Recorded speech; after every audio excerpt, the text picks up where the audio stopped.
My name is Nazca Fontes. I'm the founder and CEO of Conceive Abilities. My business is a contemporary family creation agency, and we empower the courageous who wish to build their family via surrogacy and egg donation. I think one of the biggest challenges I've experienced as a leader, and there are many, but I really think that as a people-centric company, we are all about people, whether it's internal and the team that works together to build families, or the external audiences and constituents that we serve, whether it's an egg donor, a surrogate, or intended parents who come to us looking for a level of expertise and excellence in family building. And really being able to navigate all the challenges of working directly with people and the relationships that evolve from that are a daily struggle, and not a negative struggle, but always how to commit to one another, how to communicate better, how to have authentic relationships that are meaningful and allow everyone to do the best work possible. In addressing the struggles that I face as a leader, and I presume most leaders face, and dealing with relationships and the complexities of human interaction, I did a lot of work within my company many years ago to create a set of values.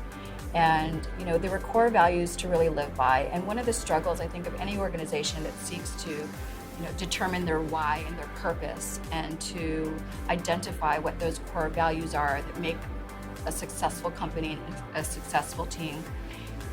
The struggle is learning to lead by example every day, and learning to move the companies and the team forward along with those values. It's not easy, and anybody that says it easy, I will challenge them in that. So core values are important. You really have to dig deeply to determine what the organization's core values are, and inevitably it comes down directly from the leader.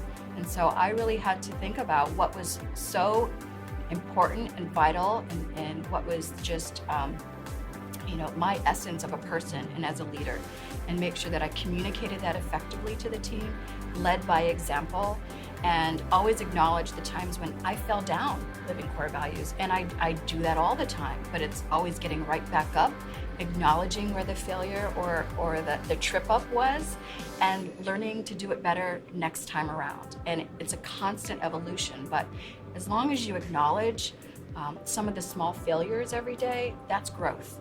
And I think that if my team sees that in me, and if I'm vulnerable and communicative enough, and I'm willing to show up and acknowledge shortcomings as well as successes, they only learn and they only grow along with me.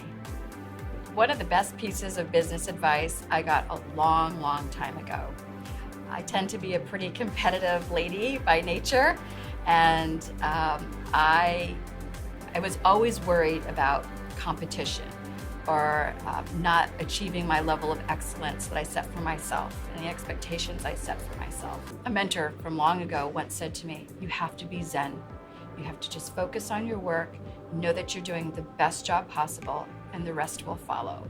And it was such a sage piece of advice at the time, because instead of spending external energy worrying about competitors, and we all should as business owners, but it was such a wonderful piece of advice to really just kind of look inward, get centered, and continue that constant pace towards excellence and achievement.